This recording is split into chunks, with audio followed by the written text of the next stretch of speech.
Нарындабыз достор. Кочкор районунда. Азыр эле сарайды буга чейин видео кылып тарттык. Ол ичкериде кулундар бар экен достор. Отдельный видео кылып тарттык. Но бияктагы уйларды буга чейин тарттык. Эми азыр мына кулундарды отдельный видео кылмакчы болдук. Сарайды, полный сарай тартып кеттик. Размерлери канчага канча болгон. Эми азыр только кулундар жөнүндө суроолор жооп болот. Адлет, дагы бир жолу ассаламу алейкум. Алейкум ассалам. Мына Адлеттин биякта кулундар, байланган кулундар бар экен. Ушу байланган кулундар боюнча маалымат алайлы. Адлеттин опытын биз да үйрөнөлү. Комменттерден жанагы бул туура эмес, ал туура эмес, анча керек, мынча керек дегендер чалгыла. Эгер опытыңар Адлеттен күчтүүрөөк болсо, силердин да сараңар тартабыз, эл менен бөлүшкүлө. Адлет разы болуп, өзү бизге кабарга чыгып, опытын бөлүшүп атат. Адлет бу сарай боюнча баарын сурадык. Кулундарды общий кулун кармаган немеси, общий принципи, бул сен базардан арык кулун алып келесиң, семиртип сатасың. Сатам, жаңы келди булар. Бул сен кандай принцип менен базардан тандайсың буларды? Буларды деле жанагындай эле айтып кеткендей эле уй тандагандай тандайм, муну деле эсептеп көрөм. Эсептеп көрүп эле. Кандай прибыль кандай бар, кандай чөт, жем-чөбүн эсептейм, расходун эсептейм. Ошол базардын өзүндө эле уже сен көргөндө эле билесиң уже. Опыт канча? Адлет, опыт канча? Канча жылдан бери бу менен алектенесиң? Бу менен 8 жыл болду. 8 жыл болду. 8 жылдан бери 16 жашымда баштагам. Азамат. Адлет канча жылкысың? 96-мын. Сен 96-сың, достор. 16 жашымда баштагам, 8 жыл болду. 96-жылкы Адлет. Кимдин жашы канчадан нелерге жетишти? Бүгүн Адлет ушунга жетишип турат. Кудайым сага бериптир. Дагы ишиңе ийгиликтерди каалайбыз. Рахмат сага ушун көнүп өзүң кабарга чыгып бизге ушул опытыңды бөлүшүп атканыңа. Буну базардан алдың, алып келдиң, дарысын айтем. Бир арык кулунду алып келдиң, сага пайда таштайт. Буну сен көрүп турасың, билип турасың. Мисалы үчүн келдиң, эмне дары бересиң буларга? Буга да жанагындай эле курттун чүчүрүшүн, ичиндеги сыртында курттун чүчүрүшүн албайын. Буга деле бермек саям. Анан өзүң эле сайып коесуңбу? Чакырасың, өзүм дарылайм. Өзүң дарылайсың, Витамин сайлат буларга. Витамин бой өстүргөн жаш малга. Булар уйдай болуп 2 ай 3 ай турбайт. 6 ай турат. 6 ай турат булар, Тайда 6 ай болгон. 6 айда булар болсо жанагындай букадан түшкөн пайда чөт да буга делечи.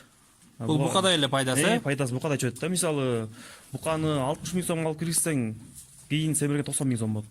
Семиргене 90 миң сом болот. Мет берсе. Муну мисалы 15 миң сомго аласың, 6 айдан кийин муну 35-40 миң сом сатасың.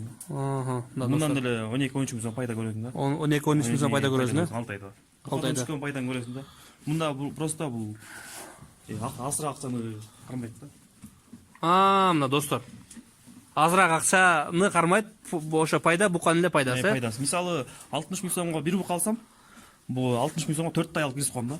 4 айда мисалы мен 50 миң сом пайда көрөм да. 4 пайдан ошо буканын эле 4 буканын пайдасын көрөсүң, 4 буканын пайдасын көрөм да. Зато акчасынан утам да. Рахмат сага ушундай неме опытыңды бөлүшүп атканың үчүн, достор. Мына үйдө жата берсек, достор. Үйдө жата берсек буну билбейбиз. Буну чыгыш керек, нары чыгыш керек, бул бери чыгыш керек, сураш керек, билиш керек, үйрөнүш керек, өнүгүш керек. Адлет. Буларды кантип багасың мындай? Режимди айтып кетем. Бундагы режим сакташ керек, Режим букадай эле болот бул режим. Тойт аз дейт булар. Тойт аз дейт. Тойт аз дейт. Бул жакта ошондой экспорт деген от жакшы пайдаланат экен, жем катары. Бедеден жакшыбы ал же начарыраак ба андан? Беде менен экспорттун айырмасы бир эле да. Экөө бир, Уйларды жакшы семиртирет дейт, Беде уйдун чөбү дейбит. Чөбү эмес, катыраак болуп калат да негизи. Азыр арт жагын тартып келейин. Так, булардын суугарылышын айтып кетчи, мен жана уйларды дагы сурабай калдым. Булар кантип суу ичет? Суу ичкенде мына шланги менен салынат. Могу шланги жатат мондо. Мына мону шланги жатат. Ошондо каяка куюп бересиңер буну? Аштоо эле куйулат. Аштоо менен жылдыр эле сарылат. Могу биякта моңго окшогон. Мына аштоо бар экен. Шуну эле ачып алдына коюп, мына акырдын ичине салып эле жылдырып сугарылат. Так, азыр арт жагын көрөлү. Арт жагы.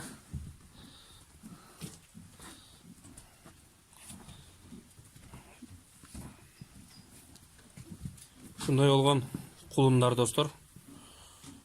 Ушундай болгон кулундар 6 ай кармалат.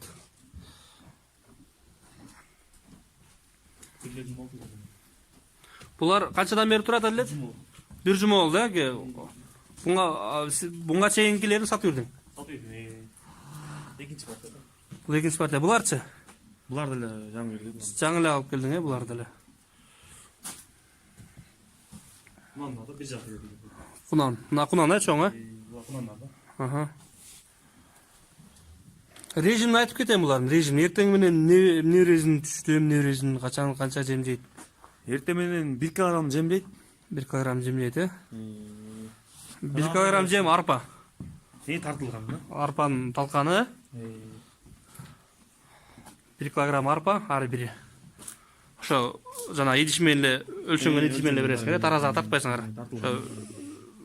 Андан кийин ондо чөөн, 12де суусун. Ондо чөөн, 12де суусун. 1де чөөн кайра. Кайра 5те жем берилет. Кайра 7де чөп салынат, ошо менен болду да. Күнүнө 3 мал чөп. 2 мал. Ошондо ошо экспорт бир пресс канча кулунга жетет? Моякта мисалы 5 баш күнүнө 1 пресс чөп жейт да. 5 баш, ошо 2 жолу 3 жолу салып атасыңар болот? 3 жолу салганда ошо бир күнүнө 1 пресс өтөт да. 5 кулун бир күндө 1 пресс жейт, 3 жолу салганга жетет. Ошондо булар аз эле жеп калат экен да, булар, андай эле көп жейт. 15 баш болсо 3 пресс жейт да. Мына достор. Ушундай болгон кулундар экен. Көрүп көзүң кубанат буларды көрүп. Пайдасы букадай. А бирок букага кеткен акчаны, мисалы үчүн 50 миң акчаны, 60 миң акчаны кармап турбайт булар. Ушул жагы мага өтө жакты кулун кармагандан.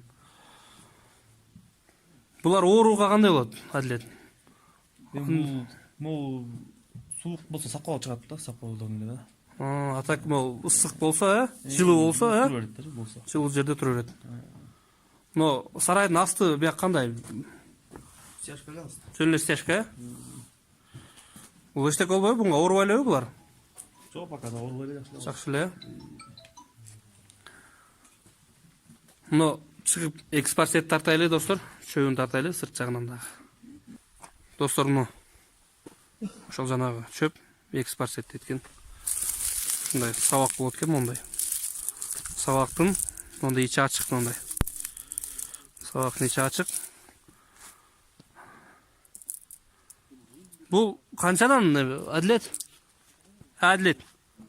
Бул экспорт бир пресс канча турат? Бедеден кымбат арзан булар? Баасы бир эле экен. Баасы бир эле. Бул бедеде эле ошо ооруп, кургатып, пресстеп алып келесиңер, Но биякта достор кыгын алып чыкканда, эмне кандай расчет менен жасалган бул? Кайсы? Могу жабылып турган жер.